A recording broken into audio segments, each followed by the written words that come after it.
भूर्भुवः स्वः तत्सवितुर्वरेण्यं भर्गो देवस्य धीमहि धियो यो नः प्रचोदयात्।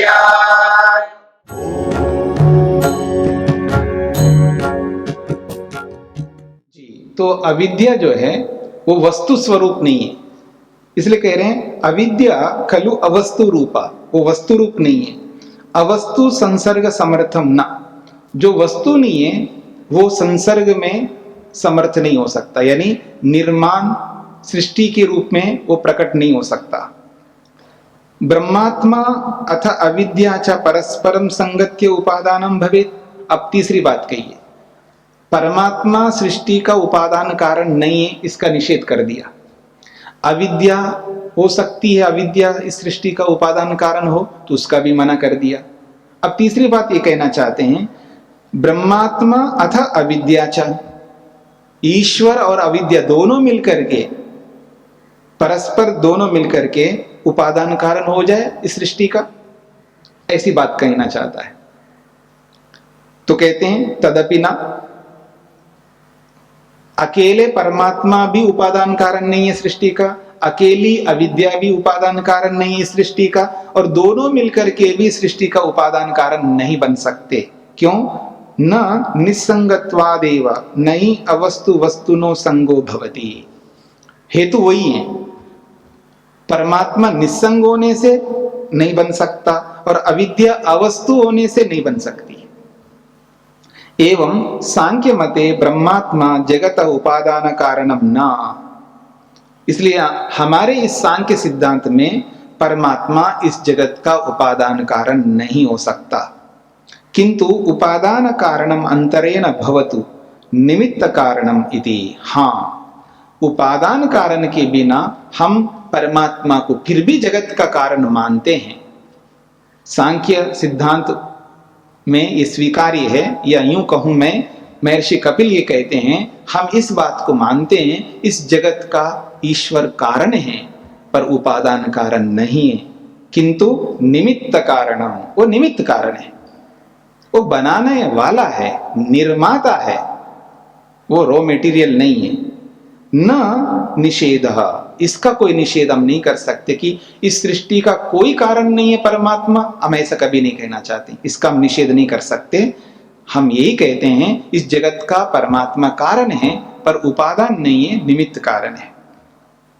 तस्मात् निमित्त कारणम, इसलिए परमात्मा जगत का निमित्त कारण है। सूत्रार्थ,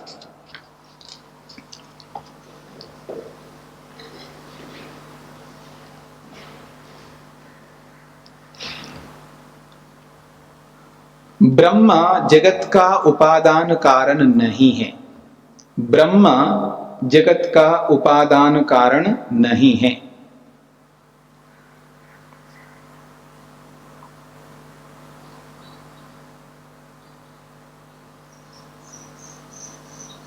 ब्रह्म जगत का उपादान कारण नहीं है निस्संग होने से, निस्संग होने से।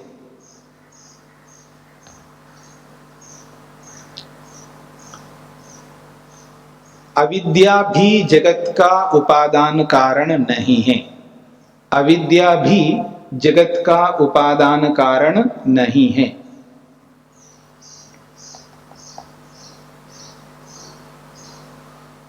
अविद्या भी जगत का उपादान कारण नहीं है अवस्तु रूप होने से, अवस्तु रूप होने से।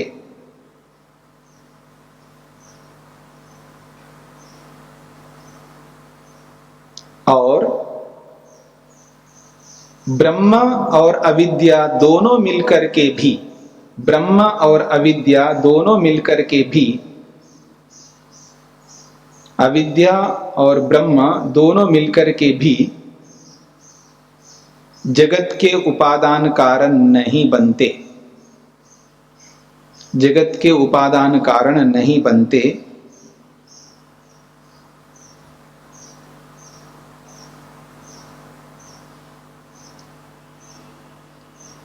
उन्हीं असंग और अवस्तु रूप हेतुओं से, उन्हीं असंग और अवस्तु रूपी हेतुओं से।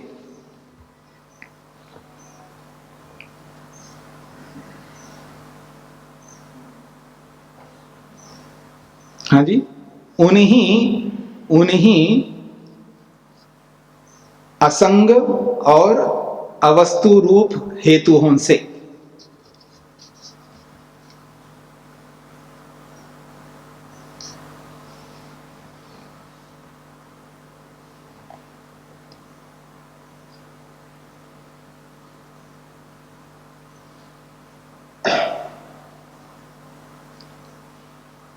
अब हाँ जी, निसंग क्या अर्थ क्या?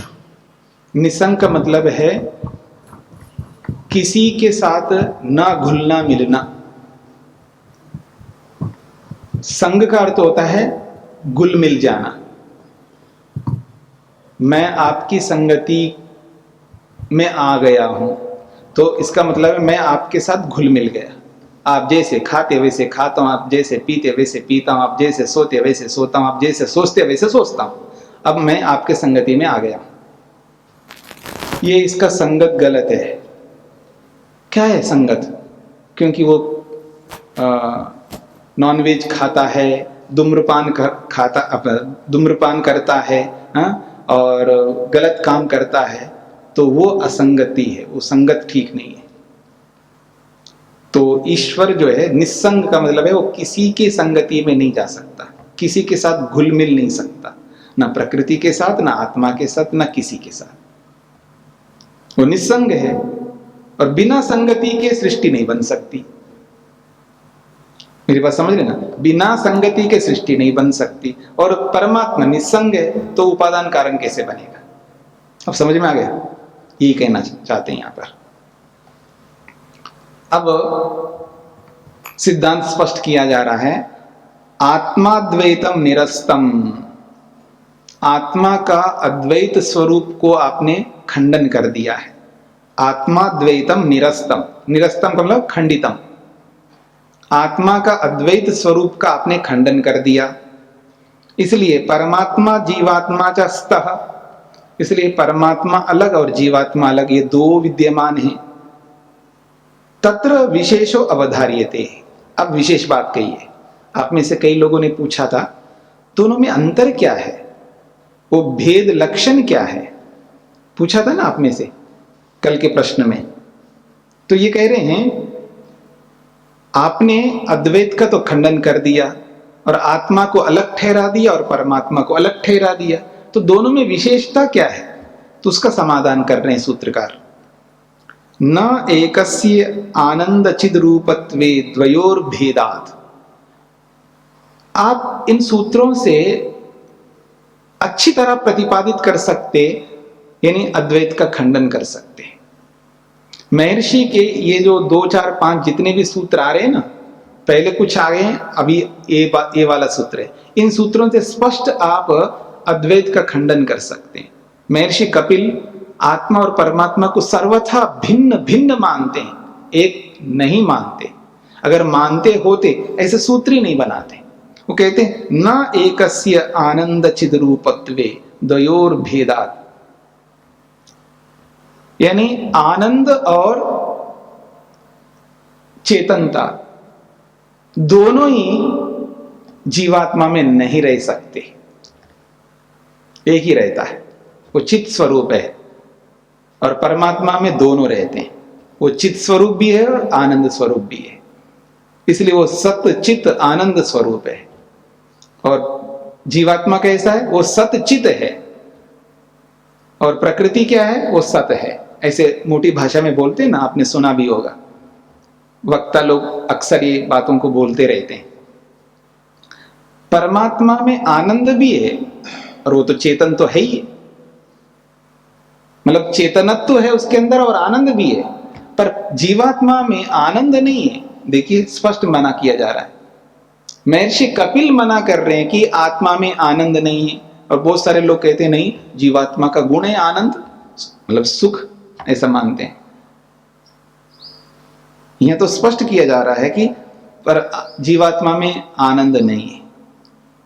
तो न एकस्य आनंद चिद रूपत्वे द्वयोर भेदात, दोनों में यही भेद है, भेद का यही चिन्ह है कि एक में दोनों हैं और एक में दो नहीं है।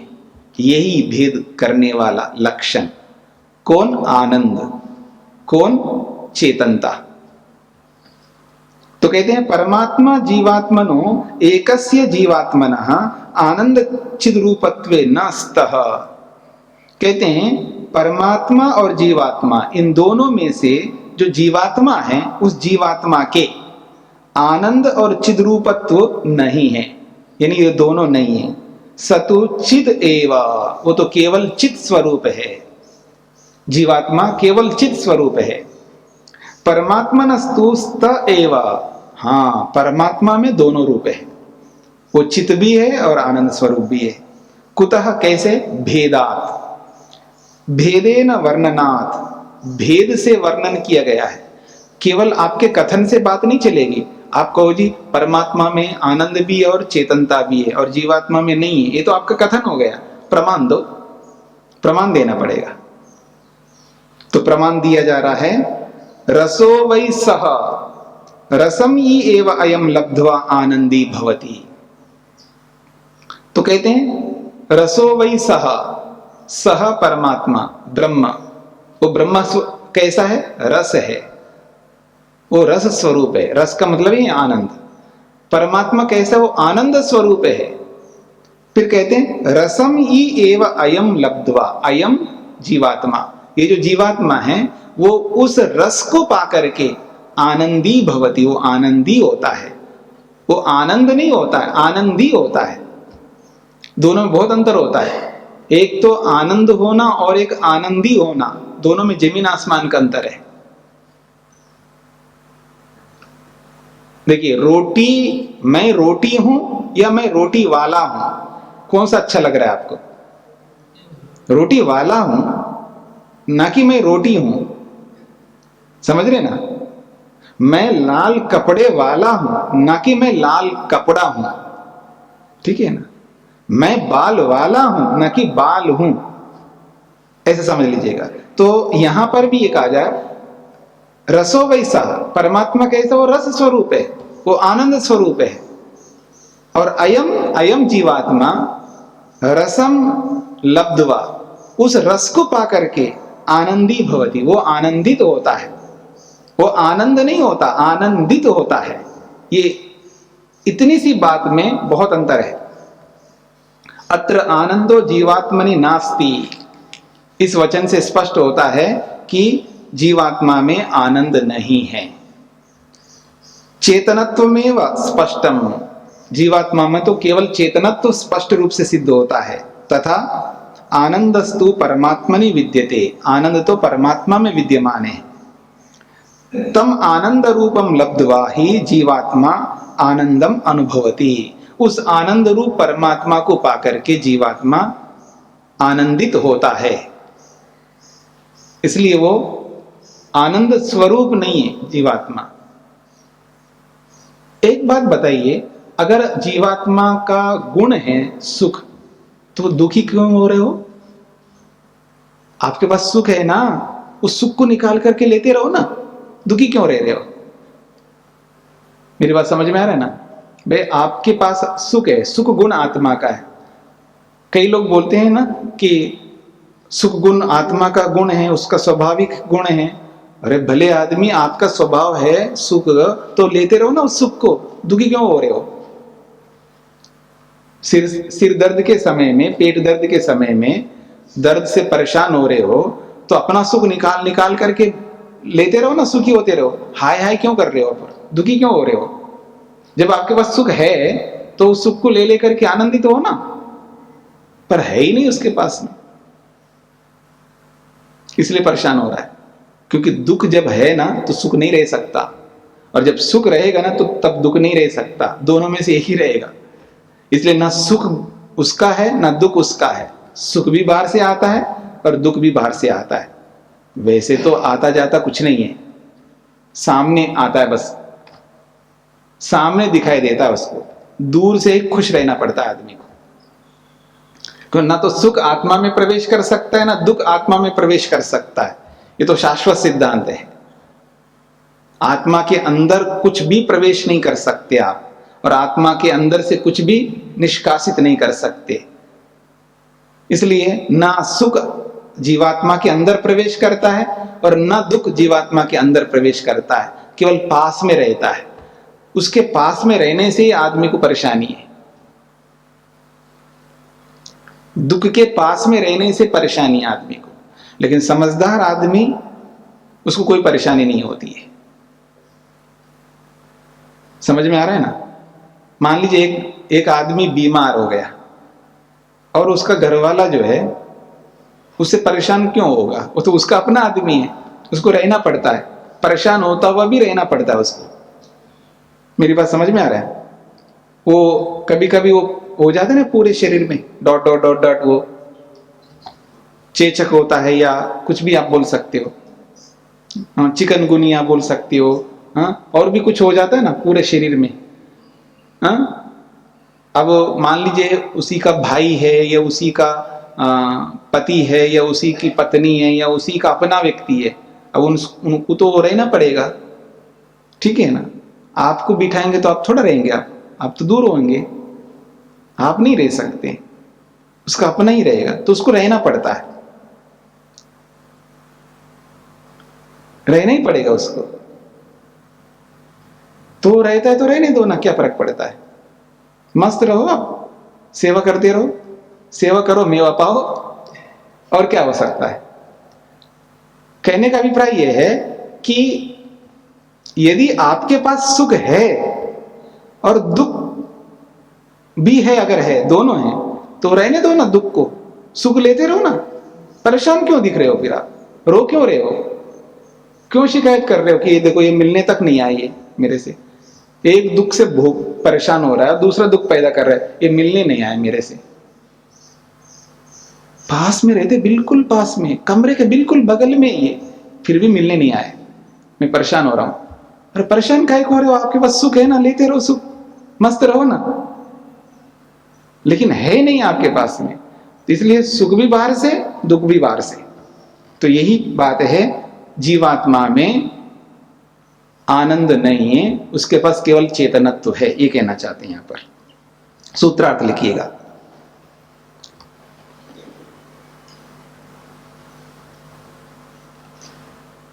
आनंद रूप और चेतन रूप, आनंद रूप और चेतन रूप, इन दोनों में से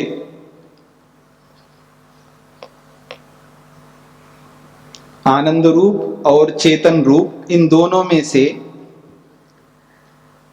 जीवात्मा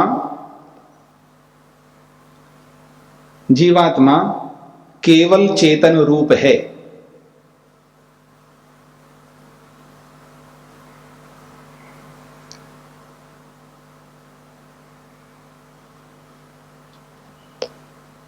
इन दोनों में से जीवात्मा केवल चेतन रूप है और परमात्मा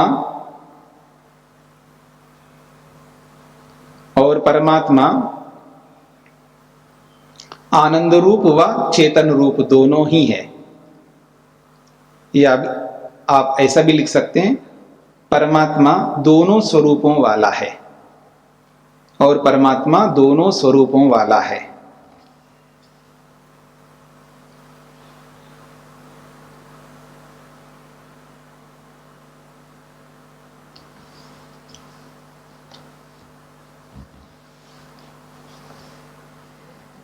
एक प्रश्न उपस्थित किया जा रहा है भूमिका के रूप में, जीवात्मा स्वरूपतः आनंद रूपो न भवेत।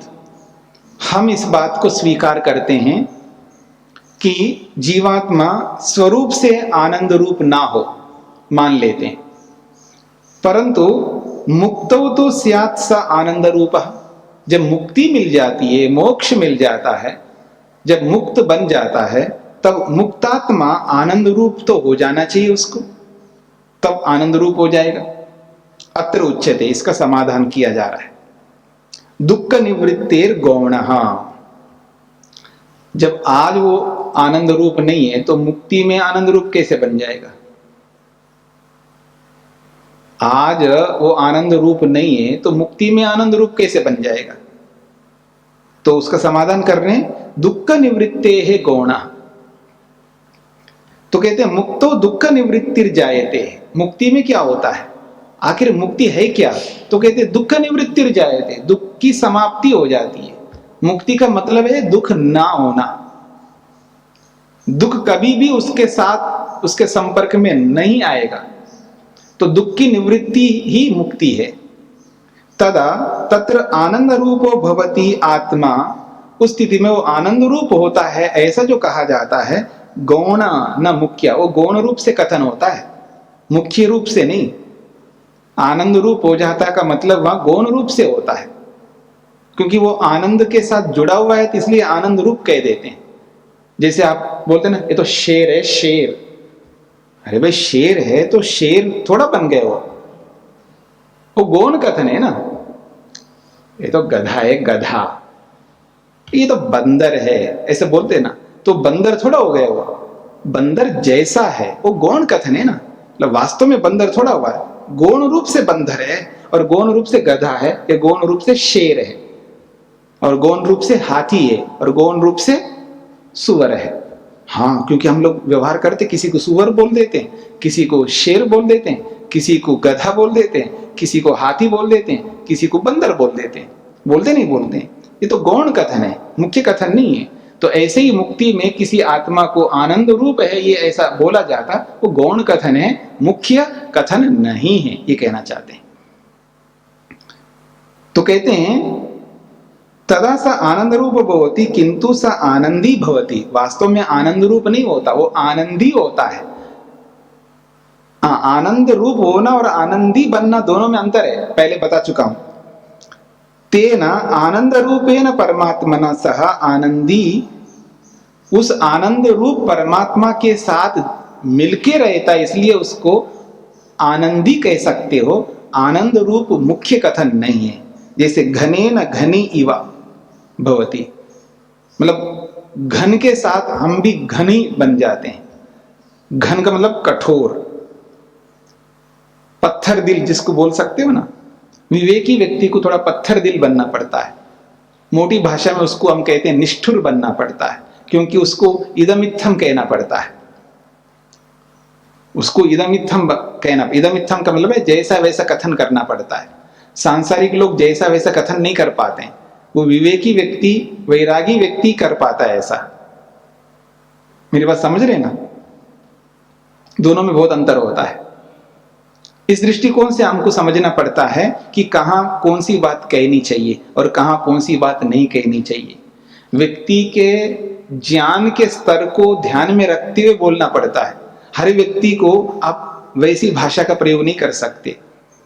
मैं किसी से कहूं, हाँ जी कब मरोगे, अरे भले आदमी, ऐसे कैसे कह सकते हो आप? किसी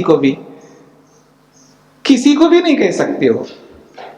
हाँ, कोई बहुत विवेकी व्यक्ति हो, वैराग्यवान व्यक्ति हो, उसको हम कहें तो उसको कभी बुरा नहीं लगेगा। वो तो तैयार बैठा है वो तो तैयार बैठा, वो मृत्यु को हमेशा अपने सामने रखता है। वो विवेकी वैराग्यवान व्यक्ति हमेशा अपने सामने मृत्यु को सामने रखता है, मृत्यु के मुख में अपने आप को पाता है हमेशा, इसलिए उसको बुरा कभी नहीं लगता। और सांसारिक व्यक्ति को कहो ना, वो जीवन भर बुरा ही मानेगा इसलिए देख करके कहना चाहिए। सूत्रार्थ लिखिएगा। मुक्ति में आत्मा को आनंद रूप का कथन, मुक्ति में जीवात्मा को आनंद रूप का कथन, मुक्ति में जीवात्मा को आनंद रूप का कथन गौण रूप से किया जाता है, गौण रूप से किया जाता है।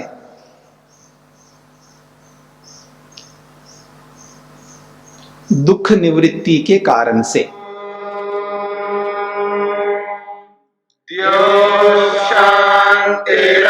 शांतिरंतरिक्षं शांति शान्ति पृथिवी शान्तिरापः शान्तिरोषधयः शान्तिः वनस्पतयः शान्तिर्विश्वे देवाः शान्तिर्ब्रह्म शान्ति सर्वं शान्ति शान्तिरेव शान्ति क्षमा शान्तिरेधि ॐ शान्ति शान्ति शान्तिः